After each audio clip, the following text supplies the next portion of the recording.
Mulan dan para warrior lainnya sudah siap berkorban nyawa serta segala apa yang mereka punya di medan perang. Dan para pasukan Rouran pun sudah datang siap menyerang dan perang tidak bisa dihindarkan. Beberapa pasukan khusus pada pasukan Rouran berbelot dari arah lari, maka beberapa pasukan berkuda dan pasukan dari Mulan pun diperintahkan untuk mengejarnya. Dan terjadilah aksi panahan di atas kuda hingga semua teman-temannya dari Mulan mati dan tersisa Mulan seorang diri. Dan Mulan membulatkan diri dan tekadnya mengejar para Rouran itu sendirian. Singkat cerita, sampailah Mulan di suatu tempat yang penuh dengan sulfur dan bertemu nenek sihir yang di awal scene. Lalu si nenek sihir mengatakan, "Kau sama saja denganku, seorang wanita yang tak diakui bakatnya." Lalu dia bertanya, "Siapa kau yang sebenarnya?" Mulan pun menjawab, "I'm Hua Jun, soldier in the Emperor's Imperial Army." Hingga Mulan ditanya satu kali lagi dan jawabannya tetap sama. "Soldier in the Emperor's Imperial Army." Lalu si nenek sihir mengatakan, "Matilah dengan kebohonganmu." Kemudian si nenek sihir melempar kunainya dan mengenai Mulan hingga terpental sampai pingsan.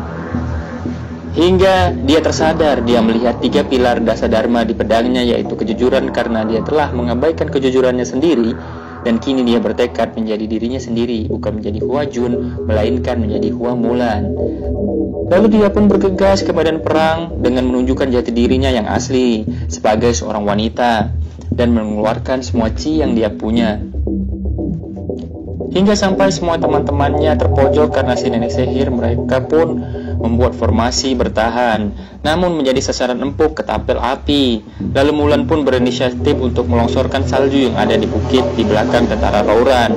Lalu Mulan pun berlari menggunakan kudanya dan akhirnya mereka semua menang dengan bantuan Hua Mulan, seorang warrior wanita yang tangguh. Dan akhirnya Mulan mengeluarkan jati dirinya di depan para tentara dan Kapten Yip Man. Namun yang membagongkan adalah Kapten Yip Man pun menghina Mulan sebagai aib negara dan keluarga karena aturan dari para pasukan warrior. Lalu Mulan pun dicap sebagai penipu dan dia diasingkan oleh negara, dan keluarganya Mulan pun memilih dieksekusi saja daripada jadi aib bagi negara. Namun itu adalah peraturan, dia pun tetap diasingkan. Lalu Mulan pun merenung di atas sebuah bukit apa yang telah terjadi.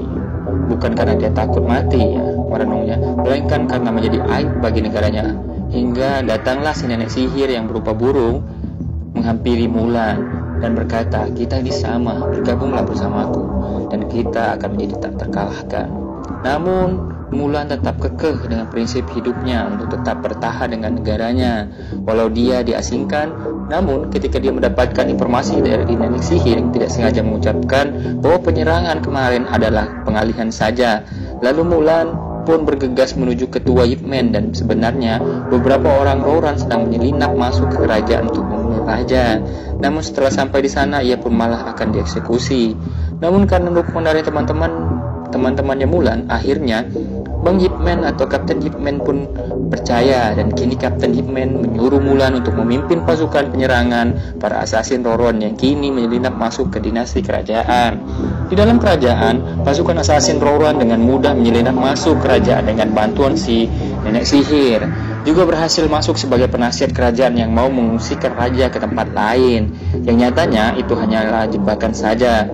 Lalu Mulan dan teman-temannya mulai bertarung dengan sengit, dan para Rouran mereka pun disuruh maju duluan untuk menjaga sang raja. Namun si raja sudah tak ada, malah ada si nenek sihir yang sudah menunggunya. Si wanita sihir pun heran kenapa Mulan bisa memimpin pasukan laki-laki, dan Mulan pun mengajak si nenek sihir untuk insaf sebelum ajal menjemput. Karena harta tahta ternyata hanyalah sebagian kebahagiaan semu semata. Oke, kita lanjut ya. Lalu si nenek sihir pun mulai sadar dan menuntun si Mulan untuk menuju ke tempat persembunyian si raja. Dia mengejar si nenek sihir melewati genteng, lompat-lompat kayak simpanse, hingga sampailah ia di tempat penyekapan sang raja. Terlihat raja akan dibakar di atas tumpukan bambu yang menjulang tinggi. Lalu terlihat si nenek sihir menghampiri si Raja Rouran yang berada di dekat sang raja. Namun Raja Rouran sudah menyadari bahwa si nenek sihir sudah berkhianat dengannya dan membawa Mulan kemari. Lalu si Raja Rouran memanah si Mulan dari jarak jauh. Dan tiba-tiba si wanita sihir menghalanginya. Dan alhamdulillah si nenek sihir tertembak ketika menjadi burung dan akhirnya koid serta menyelamatkan Mulan. Dan kini Mulan akan baku hantam habis-habisan dengan burikan si raja pasukan Rouran. Hingga pada suatu momen pedang Mulan terjatuh ke bara api hingga membuat pedangnya meleleh. Lalu Mulan mendapat support dari sang raja yang membuat Mulan makin bertambah semangat 45. Ia pun akhirnya mampu mengalahkan burikan dengan tangan kosong hingga akhirnya burikan kalah dan terjatuh. Hingga sampai akhirnya ketika si Mulan ingin menyelamatkan sang raja, burikan mengarahkan anak panahnya terakhir kepada sang raja ketika jatuh. Namun sang raja berhasil menangkap anak panahnya karena sang raja mempunyai jurus Itachi dengan tangannya, karena raja adalah Jet Li yang tertukar. Raja satu ini kuat, sigap kayak polisi yang lagi nilang di jalan, enggak pelongo pas lagi nilang.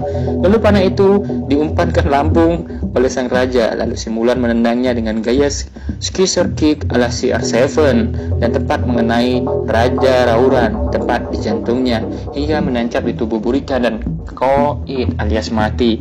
Akhirnya Mulan pun berhasil menyelamatkan sang raja dan mendapat apresiasi dari sang raja.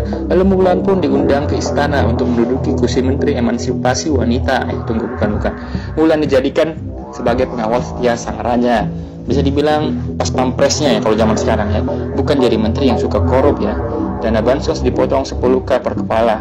Oke, kita lanjut malah bahas politik. Namun Mulan menolak jabatan itu dan dia meminta pulang saja ke kampung halamannya untuk meminta maaf ke keluarga dan orang tuanya karena pergi tanpa izin. Dia pun diizinkan sang raja dan pulang kampung nih ceritanya. Mulan pun berpisah dengan Hong Kui, bukan Kongguan. Dan sepertinya Hong Kui menyukai Mulan, cinta lokasi ini kayaknya. Dan Hong Kui mengatakan saat sebelum Mulan pergi dia akan menemuinya lagi, ujar Hong Kui. Singkat cerita, si Mulan akhirnya bertemu dengan adik dan orang tuanya di rumah. Semua orang terheran-heran melihat Mulan yang pulang dan pakaian warrior. Dia pun meminta maaf kepada sang ayah juga terkait pedangnya yang hancur. Namun ayahnya tak peduli dengan semua itu. Yang terpenting anaknya selamat, sehat walafiat, dan dia memaafkannya. Lalu tiba-tiba muncullah pengawal kerajaan dan Guru Yip Man dan memberikan pedang yang sangat bagus dan sakti. Dan juga Guru Yip Man juga mendeklarasikan bahwa Mulan adalah pahlawan yang sangat berjasa kepada dinasti kerajaan. Seluruh dataran Cina berutang budi padanya dan sang raja berutang nyawa padanya. Seluruh warga rusun pun terkaget-kaget dan terheran-heran mendapatkan penghargaan yang begitu besar dari kerajaan, bukan sebagai wanita biasa namun sebagai pahlawan negara. Ngeri enggak dengar ya udahlah, itu rezeki si Mulan ya. Lalu Mulan membuka sarung. Lalu Mulan membuka sarung pedangnya dan terlihat di pedangnya tulisan trisatya pramukanya sama seperti pedang yang dahulu, yaitu setia, berani, dan jujur. Namun ada satu tambahan di balik pedangnya itu, pengabdian kepada keluarga. Mulan pun kembali ditawarkan menjadi pengawal kerajaan, itu adalah perintah raja. Mulan pun menyetujuinya dan menjadi pengawal kerajaan yang mengabdi tanpa meninggalkan pengabdian kepada keluarganya yang tertanam pada diri Mulan. Film pun berakhir happy ending. Oke. Bagaimana barbar sekalian? Cukup seru bukan filmnya? Pesan yang dapat diambil dari film ini adalah berjuanglah selagi tujuanmu baik, maka kesuksesan akan menemuimu. Dan jangan lupa keluarga ketika kau sudah berada di puncak kejayaan. Oke barbar, itulah tadi review film Mulan rilis pada tahun 2020 lalu. Jangan lupa untuk stay tune terus di channel Bang Razi dengan cara aktifkan tombol lonceng di sampingnya. Oke, untuk kita akhiri beri bersama-sama, kita ucapkan wacawa deska.